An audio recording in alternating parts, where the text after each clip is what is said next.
Ketchup is weird. The tomato is a mildly toxic plant from the nightshade family that a lot of people dislike for its uncommon flavor and texture. Vinegar is made by mixing water with acetic acid, a sour, corrosive, and dangerous substance that's made by double fermenting alcohol. And yet, when we put the two together, we get the ubiquitous and almost downright boring condiment, ketchup. In theory, we shouldn't be eating the fruit of a toxic plant with a side of corrosive alcoholic acid juice to wash it down. However, it was precisely our discovery of and adaptations to fermented foods that has allowed humanity to survive and thrive. Weird foods like ketchup helped us fight diseases, cross the oceans, and survive the ice ages. They are arguably our greatest invention as a species. And yet our modern discomfort around so many weird or gross preservation techniques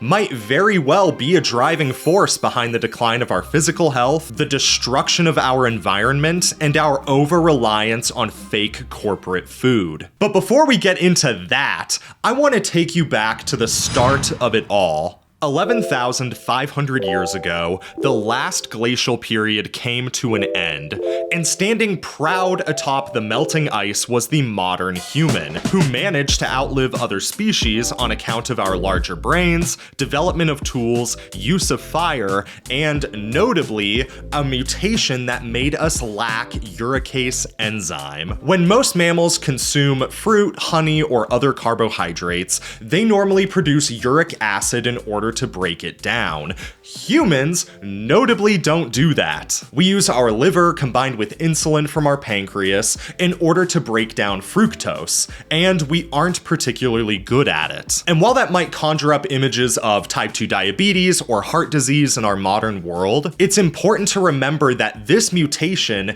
is exactly what has allowed us to live long enough to develop those conditions to begin with. See, not being able to process uric acid in our bloodstream causes the nitric oxide to go down, making humans really good at retaining water and salt. An adaptation that allows us to both participate in endurance activities and to survive in low humidity environments. This is also why carbohydrates are the most easily accessible energy source that we have available to us. Over time, our taste preferences change to obsessively seek out carbohydrates, and the more sugary that they were, the better. But it wasn't just about calories. Human beings are really good at telling whether or not something is toxic or full of harmful bacteria by simply tasting or smelling it.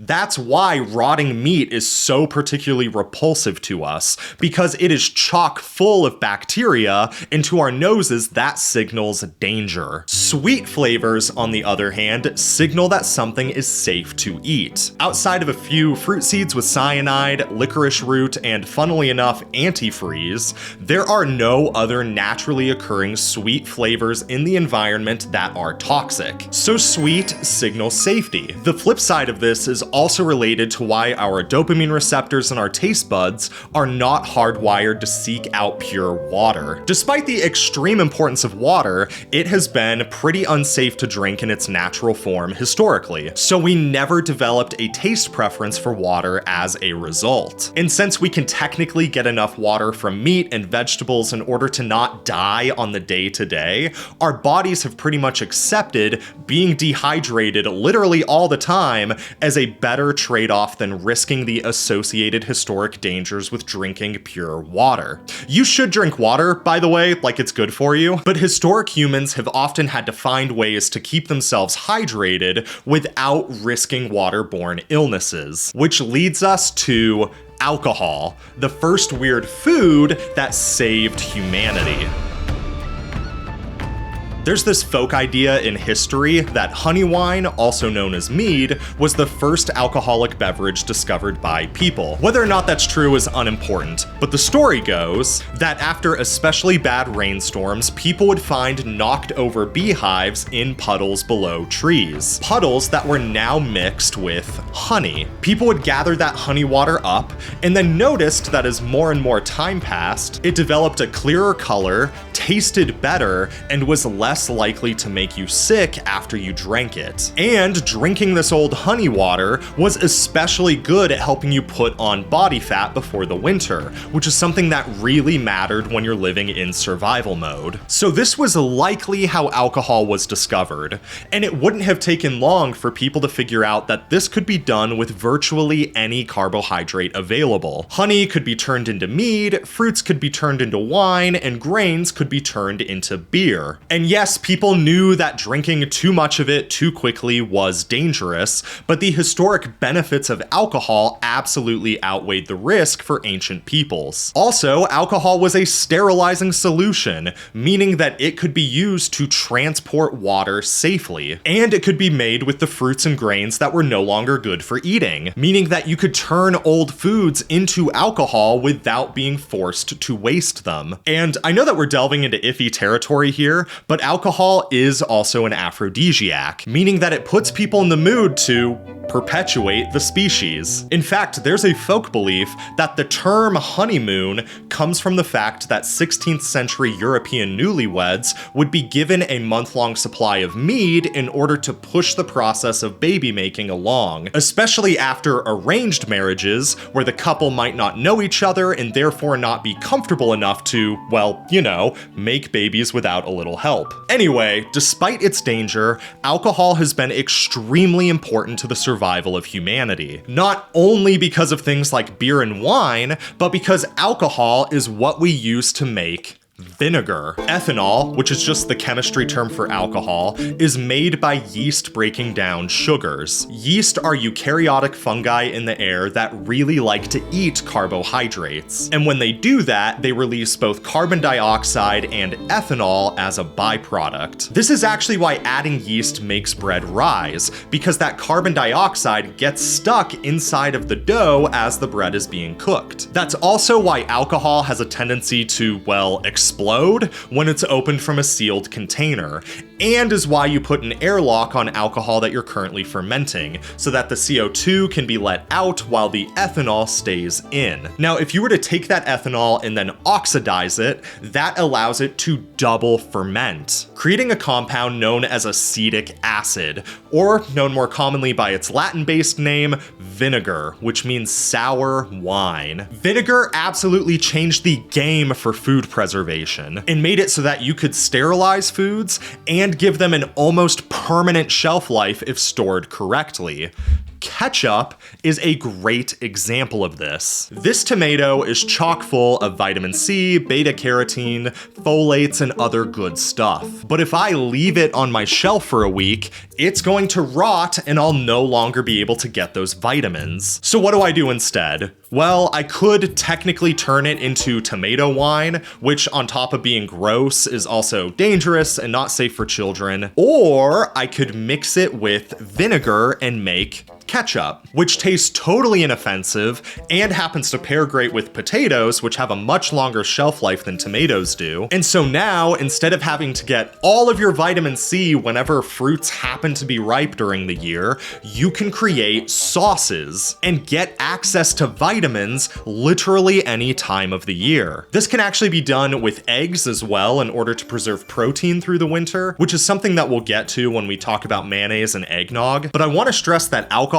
is not the only thing made by fermentation, and food storage is not the only benefit that fermentation has either. Certain foods like cabbage happen to have naturally occurring lactic acid on them, which are able to break down the sugars inside of vegetables. And so if you take all the moisture out of a cabbage and then let lactic acid do its thing, it's going to eat all of the sugar in the leaves, therefore fermenting the cabbage, creating what people call kimchi in the East or sauerkraut in the West. There are so many examples of this. Yogurt, cheese, soy sauce, kombucha, pickles, and a lot of other cultural foods are made through the fermentation process. Not only does this preserve the foods, which we just talked about, but this actually plays a vital role in the digestion process. Fermented foods contain live bacteria that we collectively refer to as probiotics. Those bacteria add diversity to our gut biome, help fight off disease, which is something we'll talk about in a minute, and support digestion by decreasing the amount of gas or bloating necessary in order to break down foods, therefore increasing nutrient absorption. See, just because you're eating raw foods with a ton of vitamins, minerals, and amino acids in them doesn't mean that you're actually absorbing that stuff after it's been eaten. The microbiota in your large intestine can only do so much work at a time because it's tied to the production of short-chain fatty acids in your gut. Fermenting food or heating foods via cooking breaks down the cell wall of things like vegetables, meats, and grains. And that makes it so that you can absorb more nutrients from those foods than you could if you had eaten them raw. And so even though cooking food technically decreases the amount of nutrients that are physically in, say, this tomato, your body will absorb more nutrients by cooking it than it will have if you just ate it raw. And then, if you combine it with vinegar to make ketchup, the fiber from the tomato and the acid from the vinegar are going to work together in your gut in order to help break down whatever food it happens to be that you're eating. Assuming that your ketchup doesn't have too much sugar in it anyway. Also, not to throw shade out of nowhere, but whenever you see those like suburban moms who only eat raw food, but are kind of like sickly looking all the time, that's literally why. Because they're not consuming nearly as many nutrients from their vegetables as they would if they had simply cooked them. But that's enough about fad diets. We're here for history. Fermenting and preserving food is one of the single most important survival and self-reliant skills that human beings can develop. And back before we had modern medicine, fermented foods were vital to fighting off disease during the winter. Have you ever stopped and questioned eggnog? Whether you love it or hate it is not important, but have you ever stopped and thought, hey, why do we drink alcoholic egg milk for Christmas? Well, there is a damn good historic reason for it. In the 15th century, Northern Europeans would make a drink called posset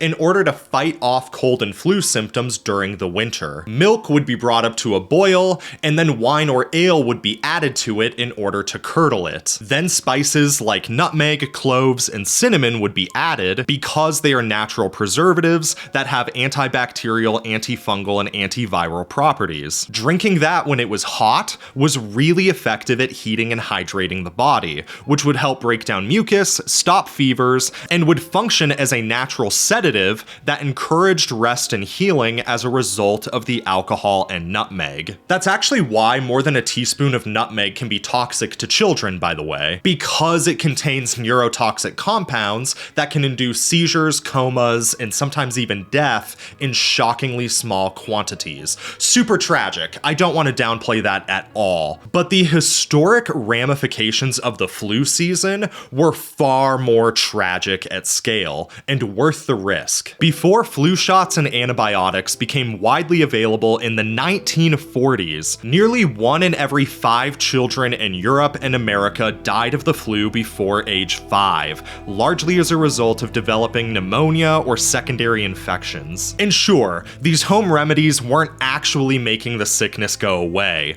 but masking symptoms, safely hydrating people, and allowing them to get proper rest was crucial to making sure that they didn't die of influenza in the winter. Protecting your health from disease was such an important part of early winter prior to vaccines and antibiotics that almost all holiday food traditions now revolve around high-calorie, preserved foods that are laden with antimicrobial spices like nutmeg, cardamom, cloves, and cinnamon that were used in historic medicines across Europe. It is not a coincidence that these became the Christmas spices, and they happen to taste pretty good in hot liquid, which, let's be real, does help. But even though you probably aren't all that worried about your immune safety in the modern world, you do need to think about your digital safety, which brings us to today's sponsor, DeleteMe. In today's world, getting tracked online is a major concern. Companies are allowed to sell your information to data brokers,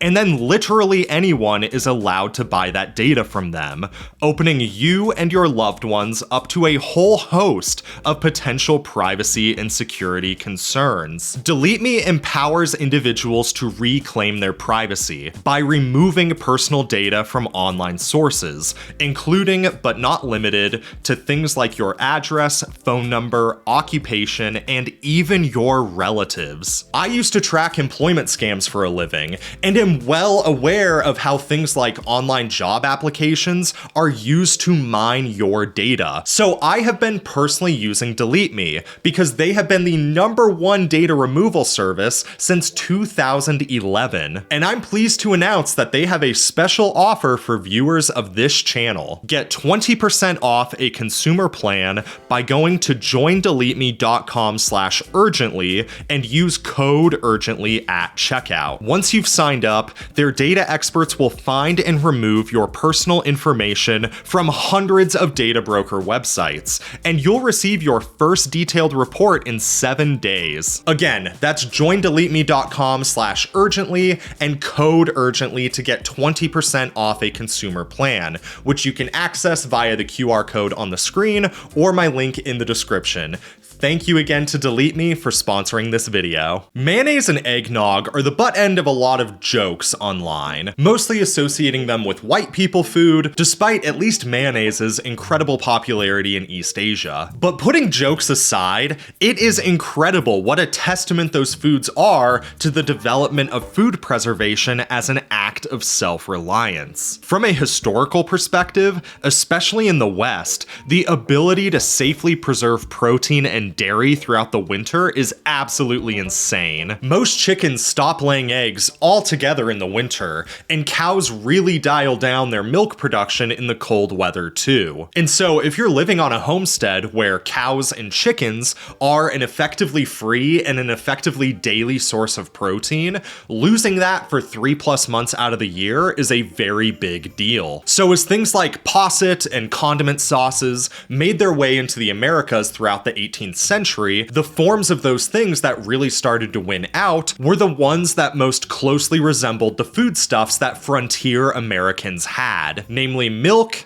eggs, tomatoes, and cane sugar. And while those things aren't technically good for us from a calorie perspective, they allowed Americans to truly live off the land without the need of a government or a feudal lord to distribute food. They represent some of the purest forms of freedom that we have historically valued as Americans. As a people who, in theory, don't live under the rule of kings, but instead live under the rule of ourselves. And you know, I think that's something that we've really lost touch with, as our wealth as a country has made it increasingly easier to incentivize consumerism and increased our reliance on corporations in the name of convenience, and has robbed us of a big chunk of potential financial freedom that we could have as Americans, while convincing us that this consumerism was our choice all along. But this is a relatively new phenomenon that we're facing, and one that can be easily remedied. Let me ask you a question. Do you know what soap is? This is not an insult, but a genuine question, because up until very recently, people who used soap made their own soap at home using household ingredients that were readily available to them. See, soap is made by mixing animal fat with wood ash. Now, there are some complexities to this, and it is dangerous to handle lye without the proper equipment, but like generally speaking, that's all there is to it. No parabens, no sulfates, no dyes, no animal testing, or anything else that a conscious consumer is fixated on when they're looking at the label on the back of a product at a store. Let's take exfoliating cream as another example. Equal parts olive oil and sugar makes an extremely effective exfoliant that is moisturizing and works on most skin types without breaking the bank. All without the chemical bullshit, allergens, or really anything else that modern people are scared of. Now, don't get me wrong, I am not shaming you for buying things like soap at the store. I don't make soap by myself myself either. And I think one of the great things about the modern age is that we don't have to live like pioneers if we don't want to. And I do think that that's overall a good thing. However, not knowing where your food comes from, how it's made, or even why it's made really robs you of a lot of potential freedom that you could have had. Because like any form of ignorance, whether that's financial, historical, or political, it makes you more likely to become a victim of charlatans with bad intentions. We see this all the time. People who don't understand nutrition fall victim to yo-yo diets based around superfoods. Young men with financial insecurity tend to drop out of college and chase things like crypto scams or other get-rich-quick schemes at the expense of making long-term investments in their career. Families who don't know how to prep or preserve food, making unfathomable amounts of food waste every week, while also driving their grocery bill through the roof. All the way up to like environmentally conscious urban leftist types who see hunting as cruel and barbaric, despite it being an important part of conservation science via stabilizing ecosystems and a primary source for environmental protection funding in this country. That disconnect that we have from the natural world and our culinary past is really driving us into some maladaptive beliefs about how things work. Like our growing aversion to weird foods as kids is literally giving us digestive problems because we as humans evolved alongside things like sauerkraut and yogurt as an aid in building up our gut microbiome. And so I think it's time that we had a serious talk about our relationship with food and waste in the modern world. Not just because it'll help us produce less trash, not just because it'll help us save money, not just because it'll make us depend less on corporations, and not just because it will improve our health, but because all of those things are true to some extent in unison. It's a big part of why I think sharing the history of food preservation and fermentation is really important right now, because knowing our history allows us to be more nuanced in our understanding of the world around us right now, and so that we can make more sustainable trade-offs when it comes to our environment, health, and personal finances. Because at the end of the day, everything is trade-offs. There is no magic bullet that's going to fix the environment, our health, and our financial well-being all at once. If there was, we would all be millionaires with six-pack abs living on the Citadel in Mass Effect. Everything is trade-offs. So let's get uncomfortable then for a second and talk about leather and fur, because this is one of the most poignant examples of our attempt to save part of the planet, ironically causing infinitely more environmental destruction to it. In the late 90s, early 2000s, people got really antagonistic towards what I'll call animal-based fabrics, things like leather, fur, snakeskins, and so on. We became aware that methane from cows was contributing to climate change, and animal activist groups like PETA pushed for boycotts of animal materials in clothes. That caused celebrities and brands to distance themselves from those products, and to instead embrace plastic or faux alternatives. Basically, every luxury brand has banned leather or fur over the last 2 decades. Gucci, Versace, Chanel, Prada, and Dolce & Gabbana all have such bans. And a lot of countries have imposed these bans over the past 2 decades as well. The UK, Australia, the Netherlands, Norway, France, and Italy have all banned fur farming. And even certain cities like New York and Los Angeles have gone so far as to ban the sale of furs. The environmental destruction that's been caused by this has been insane. Synthetic furs and faux leathers constantly shed microplastics, which end up in our oceans and ecosystems, killing marine life and entering into our water and crops. Plastic clothes are not biodegradable, meaning at best it will take them hundreds of years to fully break down in landfills, contributing to more long-term pollution. Faux leathers and fur are also petroleum-based, meaning they're made via oil extraction and refining, which, get this, still contributes to emissions and environmental degradation. Synthetic alternatives are also also manufactured with toxic chemicals like PVC, which are linked to health problems and environmental destruction. And to top it all off, plastic clothes don't last as long and therefore have to be replaced more often than if you were wearing something made out of real leather, effectively creating double waste. Because not only have you sent a plastic jacket to the landfill, but you've also contributed to a fashion market where cow hides increasingly go to waste. Anywhere from 30 to 50% of all cow hides that are produced as a byproduct of beef now go unused, mostly ending up in landfills or getting burned. Historically, cow hides were tanned into leather by using tannins from plants like hemlock or rubbing brain matter from that animal into the hide and then putting it over a fire to smoke it, therefore preserving the hide into leather. That basically ensured that the entire animal was being used every time it was killed. Now, some modern techniques of leather production have relied on chromium, which is environmentally dangerous and has been the source of a lot of regulatory crackdowns,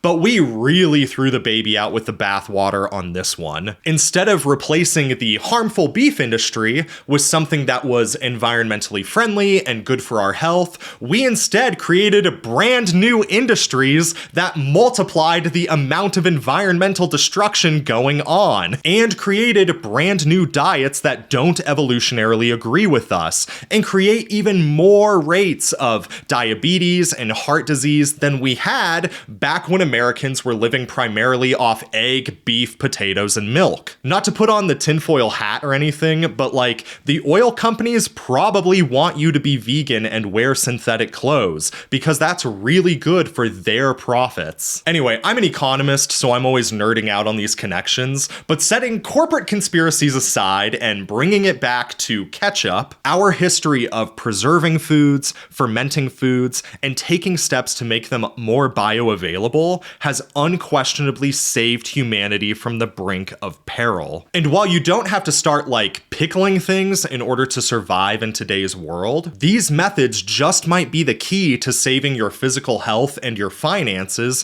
from this corporate dystopia that we're all living in right now. Back when I was in college, I made minimum wage working as an EMT, which is a whole can of worms that I won't get into right now. But after rent and tuition, that left me literally only $25 a week that I could reasonably spend on groceries. So I became obsessed with figuring out ways to bring my grocery bill down while still having enough energy to go to college full time and to work as an EMT. And what I found was that making food from scratch, ironically, became more and more cost effective as time went on. It was cheaper to make pasta sauce from crushed tomatoes, oil, and spices than it was to buy a jar of it at the store. It was cheaper to buy coffee beans, grind them myself, and run them through a percolator than it was to go to a cafe or to even buy a coffee pot. It was cheaper to make bread from a sack of flour than it was to go buy a loaf every single week. So not only was I saving money,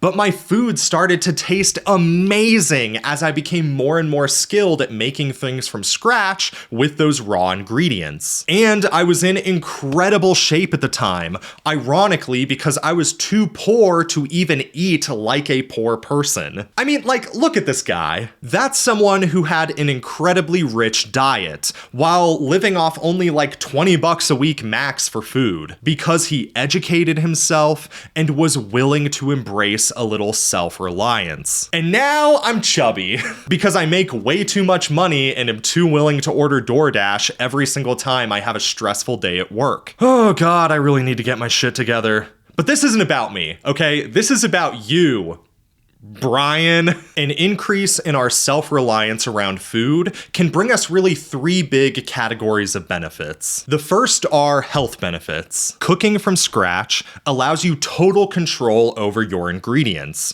reducing the amount of highly processed foods used, and doesn't rely as heavily on sugars, added fats, or other sweeteners that get added to manipulate commercial food. Similarly, that means no artificial flavors or colors that are related to various health problems. problems. And finally, prepping meals at home means that you get to control the portion sizes and reduce the risk of overeating. If you're one of those people, like I am, who feels guilty about wasting food at restaurants or because you have some package in the cupboard that's gonna go bad if you don't eat it, then making food from scratch really helps offset that psychological obstacle. Then next up, we have environmental benefits. Now, I want to make it perfectly clear that I don't blame consumers at all for environmental destruction. Like 8 billion of us as individuals and households contribute to less than 10% of all emissions, water waste, and deforestation that happen on Earth.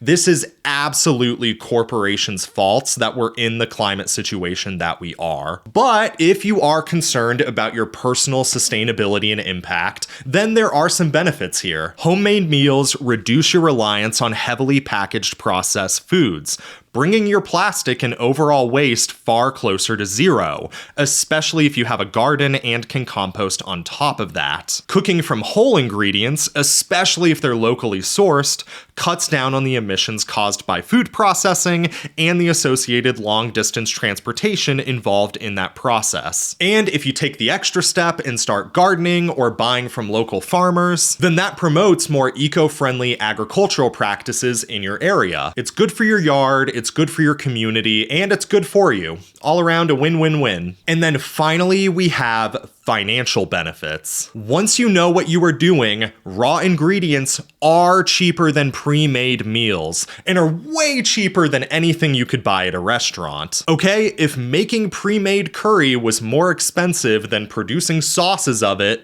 companies wouldn't make it, okay? Because it wouldn't make them a profit. The only reason you think it's more expensive to make things from scratch is because you don't know how, and there are propaganda articles out there trying to convince you to rely more on corporate food. And then the intentionality of preparing and prepping foods from scratch also reduces the likelihood that the food you do buy will expire and go to waste. And while this last point is technically related to health, I think this is a pretty big financial point for any Americans who might be watching. Making food from scratch means that you are generally eating healthier and are less likely to become obese, which is the primary cause of type 2 diabetes, heart disease, and 40% of all cancers. Okay, obesity-based care is a multi-billion-dollar industry that's expected to surpass $105 billion over the course of the next 5 years. That's 12 figures of profit being siphoned out of American families and going into the pockets of insurance companies. And so, just like it once did in the ancient past, I think that embracing these weird foods like ketchup can once again save humanity.